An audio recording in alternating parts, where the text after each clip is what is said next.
Welcome to Seeds of Hope, the future of NAMI-NYC, a virtual celebration recognizing how you, our community of volunteers, supporters, partners, advocates, and allies, have helped our organization support individuals and families affected by mental illness. My name is Stacy Helfstein, and I'm on the board of directors of NAMI-NYC.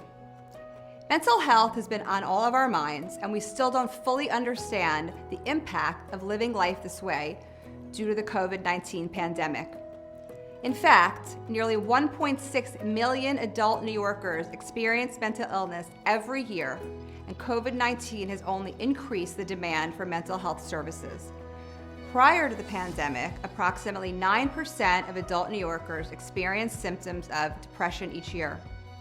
At the height of the pandemic, 44% of adult New Yorkers reported symptoms of anxiety due to COVID-19, 36% reported symptoms of depression, and 35% of adults with children reported that the emotional or behavioral health of a child has been negatively affected.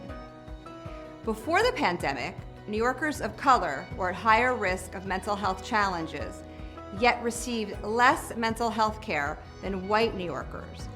The pandemic has exacerbated these inequities. When people across the 5 boroughs needed us, we were there.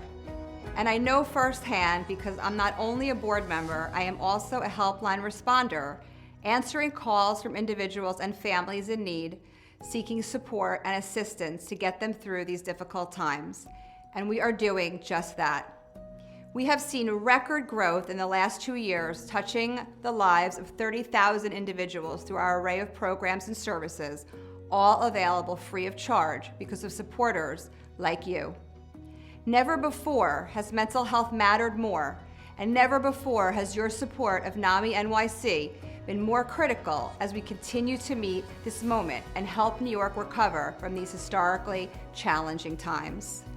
And now I'm excited to introduce Lynnette Verges, NAMI-NYC new Associate Executive Director, who will share more with you about what this past year has been like at NAMI-NYC.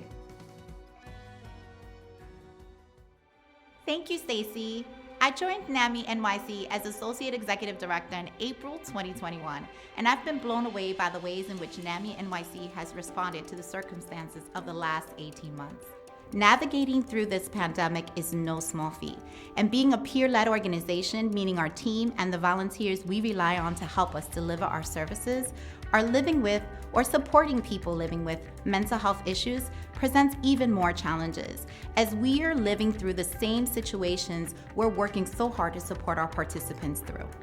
Our team is incredible, dedicated to issues of mental illness, passionate about creating a safe space where individuals and family members can support each other, committed to New Yorkers who need us, and fighting for a just mental health system where those in need get the support and resources they deserve.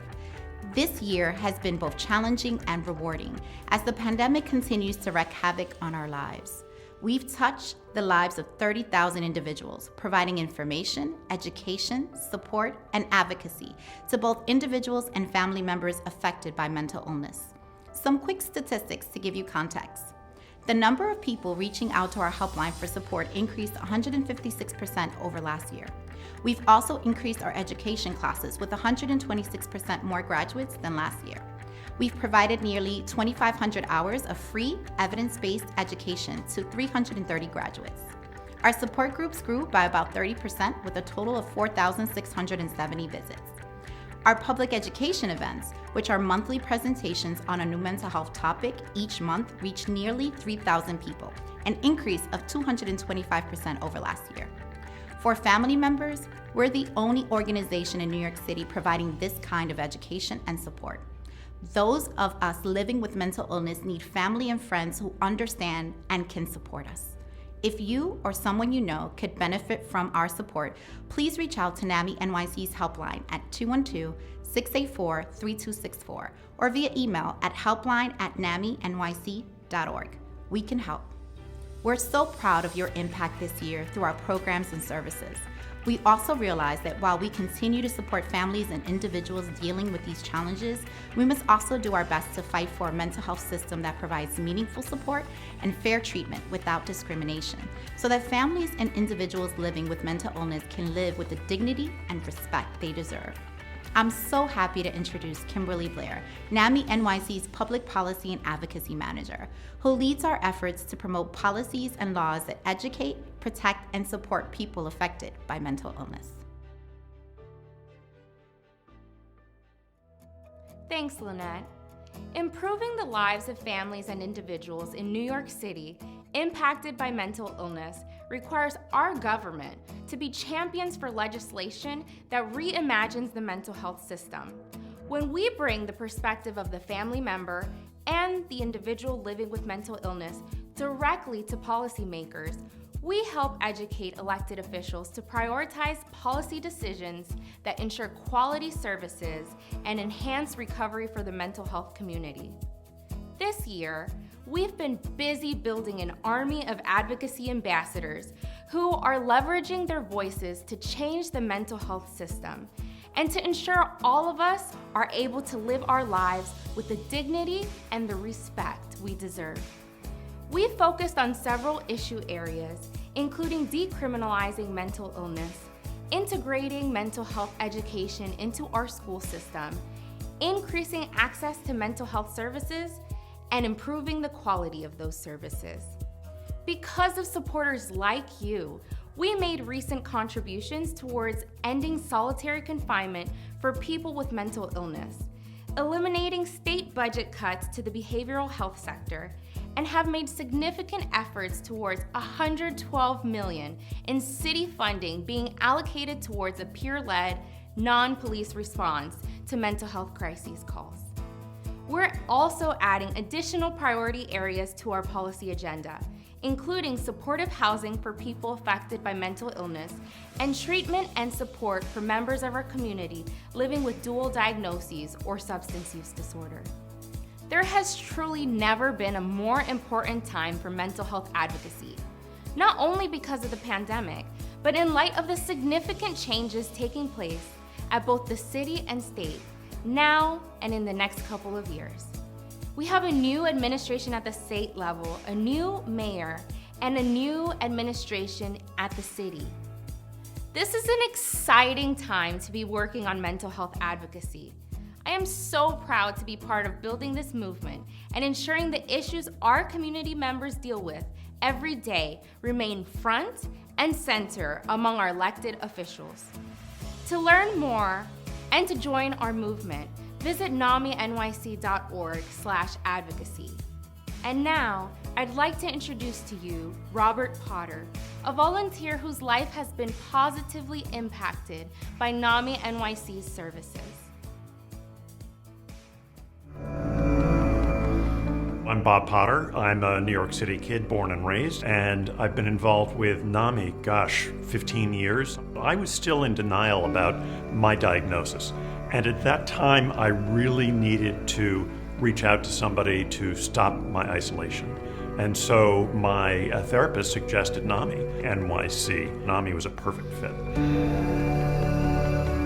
The NAMI-NYC programs have made a real difference in my life, starting from when I was first a student, a participant in the peer-to-peer group, which really made me be able to accept that I had a mental health diagnosis. I have been really lucky in that NAMI-NYC has taught me about stigma, and I have learned advocacy. I have learned how to stand up for myself just speaking to someone one-on-one. I have really gained so much from the services that I've had from NAMI-NYC. They've been amazing and made a huge change in my life. It's given me an opportunity as a participant in the classes really to open myself up, to accept where I am, to advocate for individuals whom I may know or may not know. But also, the best part about NAMI-NYC is that I'm able to work as a volunteer, and it brought me into my vocation today. I'm now a professional in the field of mental health, working with people who themselves have a diagnosis. I'm delighted that I am working as a facilitator for NAMI's new LGBTQ plus peer-to-peer program. It's been exciting. NAMI-NYC is one place where your wellness can get better because of your condition, because of your diagnosis. You're supported by friends and by the program at NAMI-NYC because you have strengths you don't know about. It's worth taking that first step. I went to Syracuse University. I graduated in 2016. I double majored in religion and writing and rhetoric. Some people think that's kind of like odd majors to combine, but it worked with what I was interested in.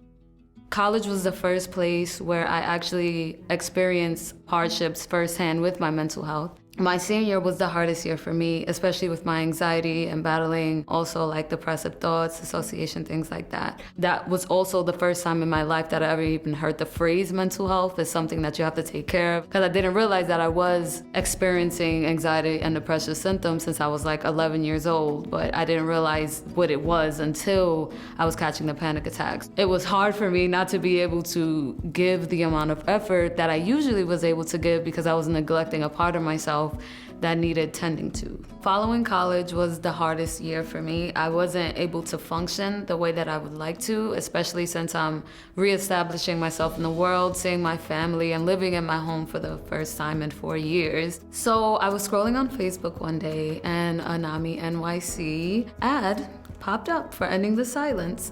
And I knew that was something that I was passionate about. So when I read it, I was like, this is what I want to do. Like, I want to talk to young people about the importance of mental health, the importance of checking in on yourself, especially if you're like me, if you're like that perfectionist student that needed to have those high expectations and standards. And not saying that's a bad thing, but knowing that it's okay to be gentle with yourself, it's okay to make mistakes, and all those things are essential. It helps me to connect with myself as well as with others, which is one of my mental health goals, because I know one of my symptoms could be isolating, not wanting to like engage with others. So this helps to kind of allow me the opportunity to be able to connect with others that do understand what I'm going through. And I think that's majorly important. I think without NAMI-NYC, it would have been a little bit harder for me to communicate my needs. I think NAMI-NYC was the main place where I was comfortable communicating like who I was, the things I've struggled with, and not feeling shame or guilt. And being able to experience NAMI helped me to gain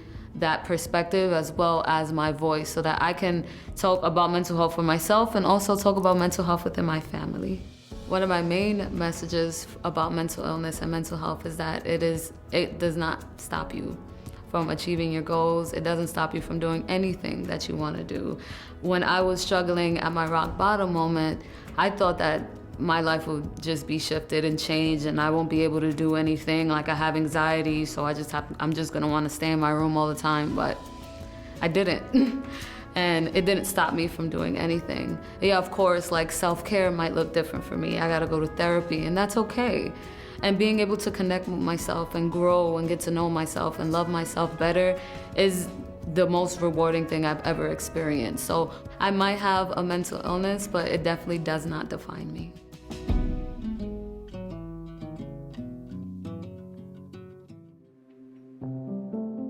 My loved one was experiencing a mental health crisis. I was like, oh my gosh, I need to do something.